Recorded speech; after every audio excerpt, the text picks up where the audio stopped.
Hi po sir, as lang po, may individual registration na po ako sa BIR. Tapos kinaltasan pa po kami ng 10% this recent payout.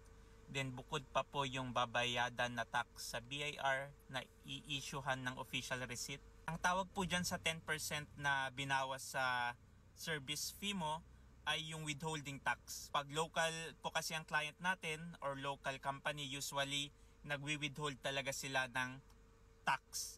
5% or 10%. Diyan sa case mo, 10%.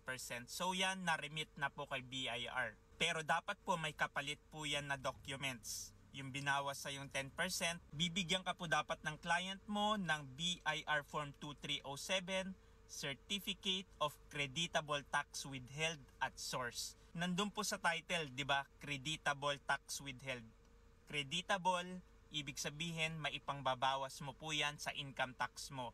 So yung sinasabi mong tax sa inisyuhan mo ng official receipt, for example, naka 8% income tax rate ka, ipambabawas mo po yung na-remit na tax. So mag-o-overpayment ka ng 2%.